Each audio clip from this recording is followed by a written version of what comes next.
Hello दोस्तों, नमस्कार। स्वागत है आप सभी का अपने YouTube चैनल एग्जाम टेबल पर। मैं अविनाश कुमार आज फिर से एक नए वीडियो के साथ आप लोगों के सामने उपस्थित हूं। दोस्तों, जैसा कि मैं आप लोगों को बता दूं कि मैं लगातार आप लोगों को पेड परीक्षा के लिए महत्वपूर्ण प्रश्नों का संग्रह दे रहा हूं। आज मैं फिर से इस वीडियो में कुछ महत्वपूर्ण प्रश्नों को लेकर आया हूं। तो आइए दोस्तों, बिना देर के हुए हम लोग वीडियो की शुरुआत करते हैं।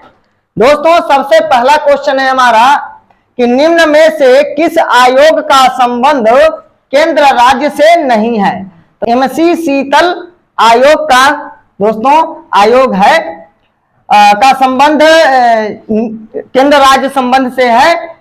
पुंछी आयोग का संबंध है, राजमन्नार आयोग का संबंध है और सरकारिया आयोग का संबंध केंद्र राज्य से है। तो क्वेश्चन पूछा गया है निम्न में से किस आयोग का संबंध केंद्र राज्य से नहीं है। तो दोस्तों, सादिक आयोग का संबंध पंचायती राज से है, जो 1963 में राजस्थान में गठित किया गया था। और दोस्तों, मल्होत्रा आयोग का संबंध बीमा से संबंधित है। तो याद रखिएगा, ये चार जो ऊपर आयोग दिए गए हैं, एमसी शीतलवाड़ शीतल आयोग या एमसी शीतलवाड़ आयोग, दोस्तों शीतलवाड़ आयोग। तो दोस्तों, निम्न में से किस आयोग का संबंध केंद्र राज्य से नहीं है। तो एमसी शीतलवाड़ आयोग, पुंछी आयोग, राजमन्नार आयोग, सरकारिया आयोग, इन सबका चारों का संबंध केंद्र राज्य से है, जबकि सादिक आयोग का संबंध पंचायती राज से है और मल्होत्रा आयोग का संबंध बीमा से है। याद रखिएगा। और इसका पंचायती राज और बाकी ये चारों नाम जो है दोस्तों, चारों आयोग एमसी शीतलवाड़ आयोग, पुंछी आयोग, राजमन्नार आयोग और सरकारिया आयोग जो है केंद्र राज्य से संबंधित है। याद रखिएगा। अब दोस्तों, अगला क्वेश्चन है, एक और आयोग याद कर लीजिए, दिनेश गोस्वामी आयोग चुनाव आयोग से संबंधित है। दोस्तों, निम्न में से किसे पंचायती राज के शिल्पी के रूप में जाना जाता है। तो दोस्तों, BR मेहता अर्थात बलवंत राय मेहता। याद रखिएगा।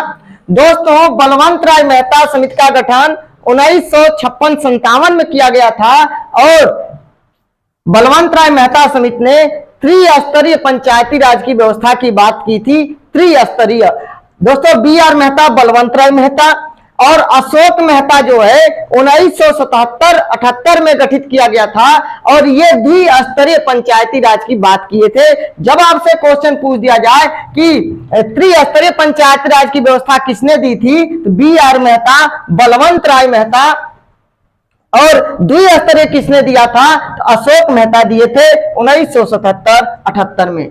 दोस्तों, उसके बाद एक कमेटी और गठित की गई थी, PB के राव समिति, जिसने 1985 में दोस्तों, और उसने 4 स्तरीय पंचायती राज की बात किया था।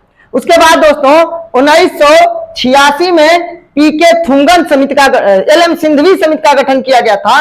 लक्ष्मी मल सिंधवी 1986 में लक्ष्मी मल समिति और 1988 में दोस्तों 87-88 में PK थुंगन समिति का गठन किया गया था और लक्ष्मीमल सिंधवी और थुंगन समिति ने पंचायती राज को संवैधानिक दर्जा देने की बात की थी। तो याद रख लीजिएगा, LM सिंधवी समिति 1986 और PK थुंगन समिति 1987-88 में गठित किया गया था और पंचायती राज को संवैधानिक दर्जा देने की बात ये दोनों समितियां की थी।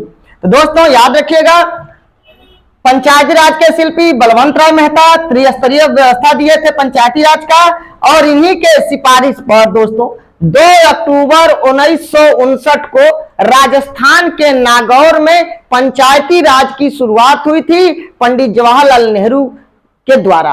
तो याद रखिएगा, 2 अक्टूबर 1959 को राजस्थान के नागौर में पहली बार पंचायती राज की शुरुआत हुआ था। याद रखिएगा, किसने किया, पंडित जवाहरलाल नेहरू ने किया था। याद रखिएगा दोस्तों, अगर बाई चांस आपके आस्थान में राजस्थान न रहे तो याद रखिएगा आंध्र प्रदेश हो जाएगा, क्योंकि राजस्थान के बाद आंध्र प्रदेश में गठित किया गया था। दोस्तों, द्विस्तरीय अशोक मेहता दिए थे 1977-78 में। पीबी के राव समिति 1985 में 4 स्तरीय व्यवस्था दिए थे, और पीके थुंगन समिति 1987-88 में, जबकि एलएम सिंधवी समिति 1986 में गठित की गई थी। दोस्तों, थोड़ा एसके डे के बारे में मैं बता दूं। एसके डे सामुदायिक विकास कार्यक्रम के जनक माने जाते हैं। नेहरू मंत्रिमंडल में ये पंचायती राज मंत्री थे। अगर आपसे क्वेश्चन पूछ लिया जाए कि सामुदायिक विकास कार्यक्रम के जनक किसको माना जाता है, एसके डे को माना जाता है। दोस्तों, याद रखिएगा, और याद रखिएगा, सामुदायिक विकास कार्यक्रम की शुरुआत 2 अक्टूबर 1952 को किया गया था। सामुदायिक विकास कार्यक्रम की शुरुआत 2 अक्टूबर 1952 को किया गया था। राष्ट्रीय विस्तार योजना की शुरुआत 1953 में किया गया था। राष्ट्रीय विस्तार योजना की शुरुआत 1953 में किया गया था। राष्ट्रीय विकास परिषद का गठन 6 अगस्त 1952 को किया गया था। राष्ट्रीय विकास परिषद का गठन 6 अगस्त 1952 को किया गया था। अब दोस्तों आते हैं अगले क्वेश्चन की ओर। दोस्तों, निम्न को सही क्रम में सजाइए। दोस्तों, एसबीआई का गठन 1 जुलाई 1955 को किया गया था गोरेवाला समिति की सिफारिश पर। याद रखिएगा, गोरेवाला समिति की सिफारिश पर एसबीआई का गठन, स्टेट बैंक ऑफ इंडिया का गठन 1 जुलाई 1955 को किया गया था। दोस्तों, आईसीआईसीआई बैंक का गठन 1 जनवरी 1955 को किया गया था। 1 जनवरी 1955 को किया गया था। याद रखिएगा। दोस्तों, IDBI industrial development bank of India का गठन दोस्तों याद रखिएगा 1964 में किया गया था। 1964 में किया गया था। दोस्तों, SIDBI small industrial development bank का गठन दोस्तों अप्रैल 1990 में किया गया था, जिसको लघु औद्योगिक विकास बैंक कहा जाता है। 1990 में किया गया था। और इसका मुख्यालय दोस्तों कभी कभी पेपर में पूछ लिया जाता है, तो सिडबी का मुख्यालय, लघु औद्योगिक विकास बैंक का मुख्यालय लखनऊ में है। दोस्तों, लखनऊ में है, याद रख लीजिएगा। एलआईसी का गठन दोस्तों सितंबर 1956 को किया गया था। सितंबर 1956 में एलआईसी का गठन किया गया था, life insurance corporation of India, Bharatiya Jeevan बीमा निगम। दोस्तों, जीआईसी एक एलआईसी है 1956 में, और एक जीआईसी है जनरल इंश्योरेंस कॉर्पोरेशन। जीआईसी का 1972 में गठन किया गया था। याद रखिएगा। तो एलआईसी 1956 और जीआईसी 1972।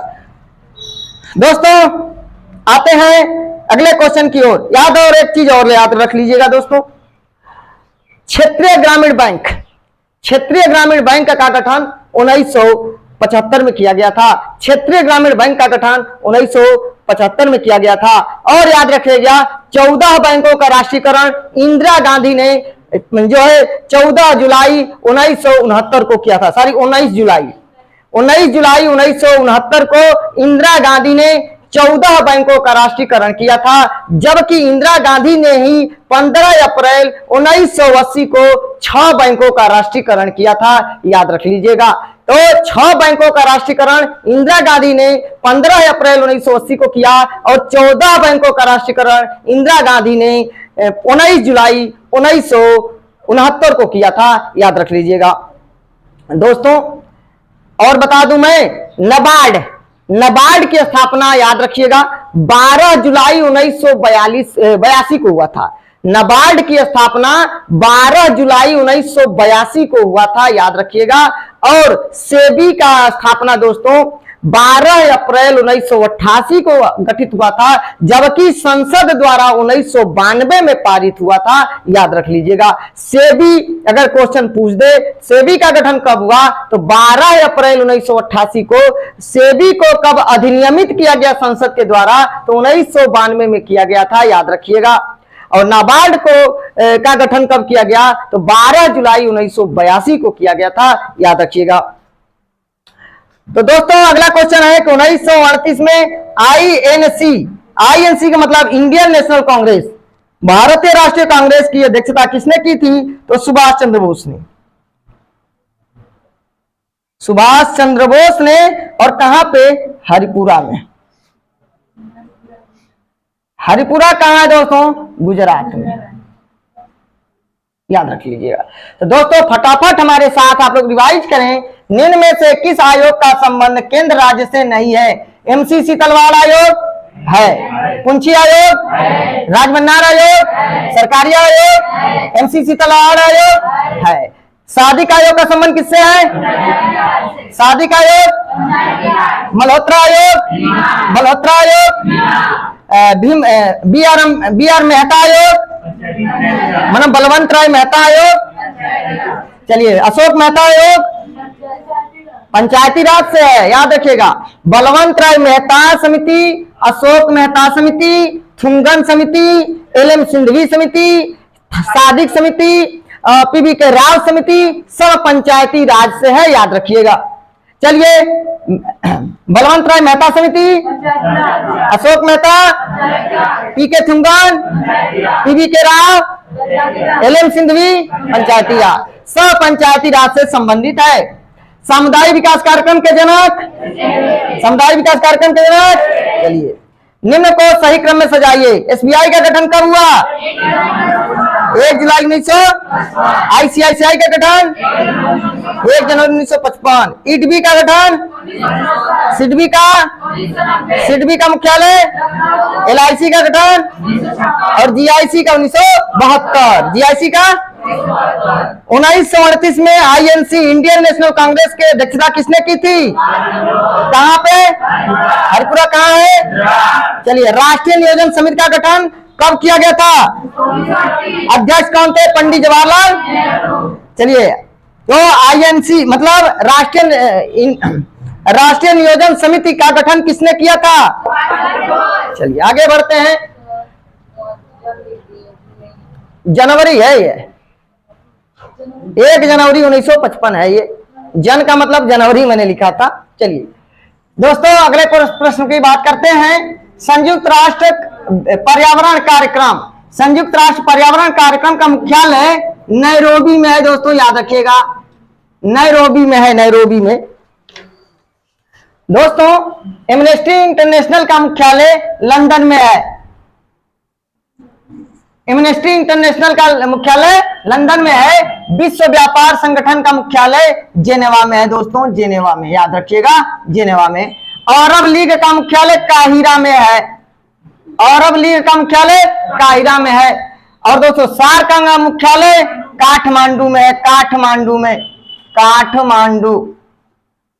दोस्तों, आसियान का जकार्ता में, जकार्ता, जकार्ता, याद रखिएगा।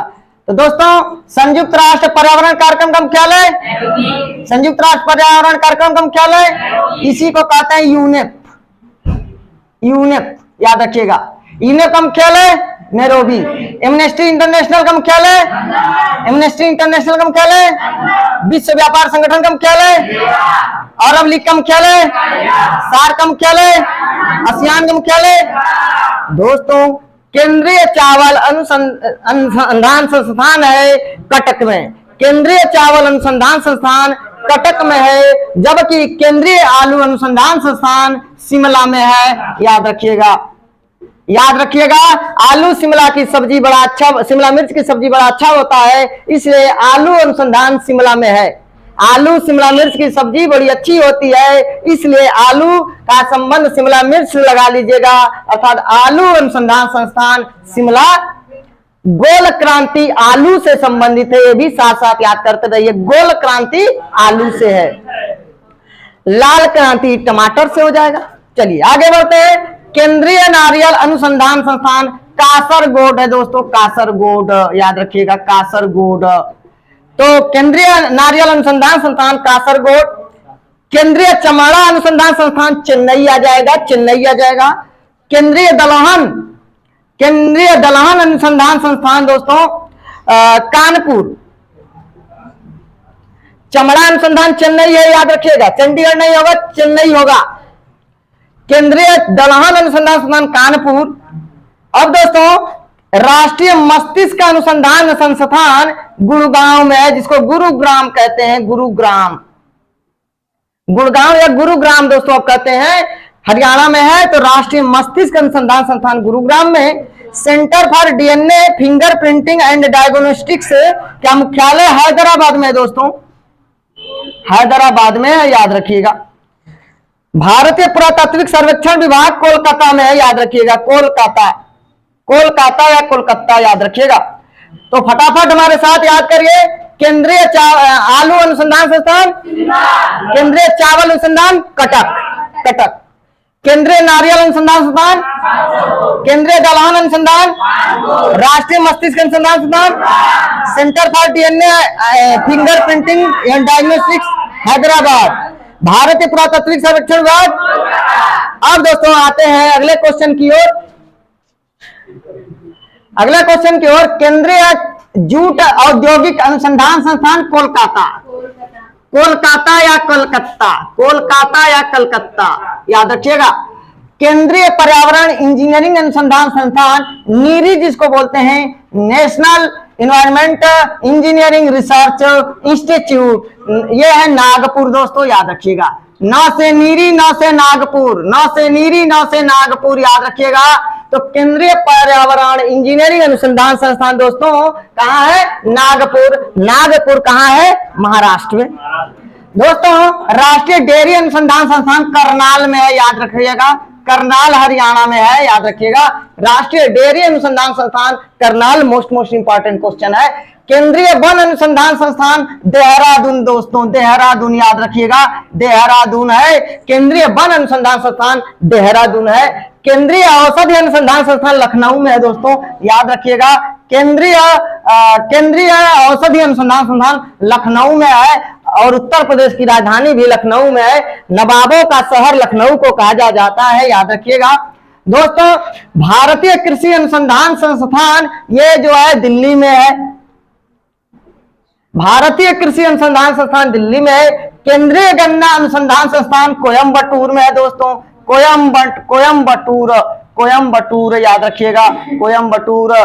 और दोस्तों दक्षिण भारत का मानचेस्टर भी कोयम्बटूर को कहते हैं, दक्षिण भारत का मानचेस्टर कोयम्बटूर को कहते हैं, जबकि उत्तर भारत का मानचेस्टर कानपुर को कहते हैं, उत्तर भारत का मानचेस्टर कानपुर को कहते हैं। भारत का मानचेस्टर अहमदाबाद को कहते हैं, भारत का मानचेस्टर अहमदाबाद को कहते हैं, याद रखिएगा।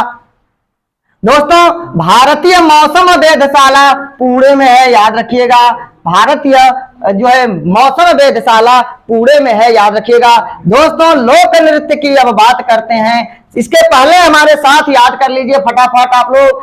केंद्रीय आलू अनुसंधान, केंद्रीय नारियल अनुसंधान, केंद्रीय दलहन अनुसंधान, राष्ट्रीय मस्तिष्क अनुसंधान, centre for DNA finger Hyderabad, भारतीय पुरातात्विक सर्वेक्षण विभाग, केंद्रीय जूट औद्योगिक अनुसंधान, केंद्रीय पर्यावरण इंजीनियरिंग अनुसंधान, राष्ट्रीय डेयरी अनुसंधान, केंद्रीय वन अनुसंधान, केंद्रीय औषधि अनुसंधान, भारतीय कृषि अनुसंधान, केंद्रीय गन्ना अनुसंधान, भारतीय मौसम वेधशाला।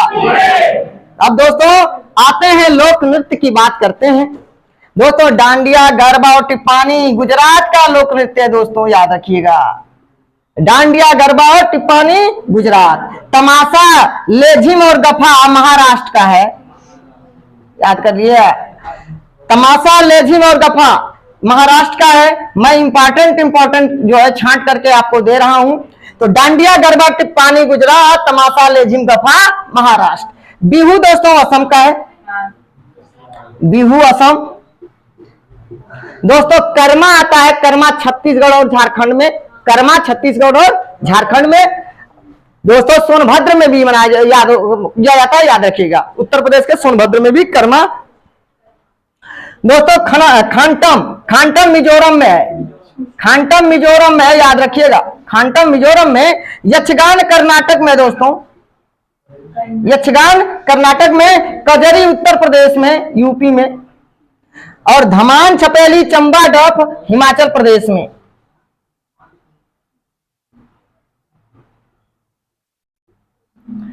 इसको मैं आप लोगों को कुछ क्वेश्चन भेज दूंगा आप लोगों को, उसके ऑप्शन भी रहेंगे और उसके आंसर आप लोगों को कमेंट बॉक्स में देना होगा।